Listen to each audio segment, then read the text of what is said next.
Good evening. Shoutout sa mga tropa ko dyan sa Abu Dhabi. Si Rene Manawag, Team Manawag. Si Ed, kung nandiyan pa si Ed, nakabalik. Si Nilo Pilay sa Dubai. Tsaka yung anak ko dyan, si Aisel Season. Kasama yung asawa niya, si Luis Season, nakatira sa Tourist Club. Kumusta na kayo dyan? Ito, meron akong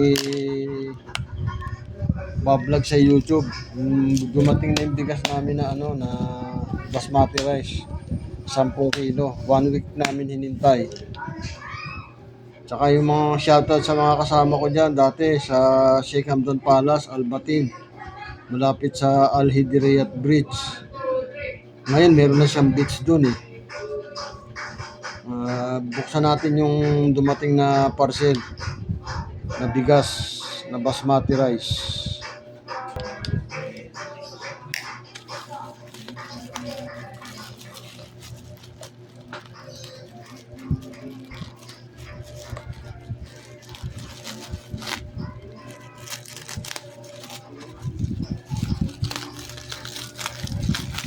One week inintay, tagal. Mas mabuti na rito kasi minsan sa SM hypermarket saka sa Pure Gold nawawala ng basmati rice. Minsan naman umorder yung anak ko galing sa dito na rin in-order sa Maynila. Nasa Abu Dhabi sila.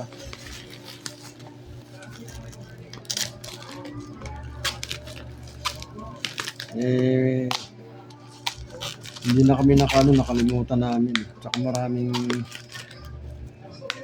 busy yung anak ko. Kami na lang kumuha sa online. Ito 10 kilos to.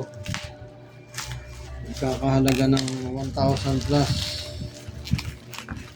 Kasi mas mura pa rin to dahil doon sa hypermarket 2 kilo 500. Yung 4 kilos mo 1,000 na yun. Ito 10 kilo. Layo ng diferensya sa online. Parehas din ng parehas din ng quality. Natin gas yung nila yung wrapper nila na gamit na kumbaga na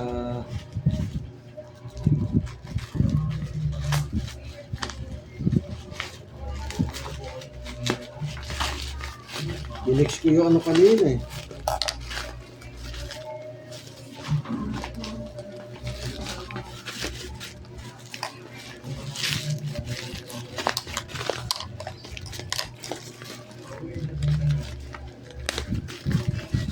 Pinex yung shader kanina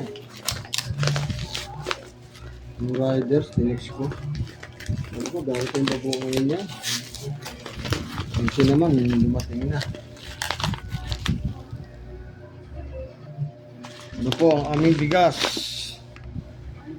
Authentic basmati rice, gold mine. 2 balot siya. Isang balot, 600.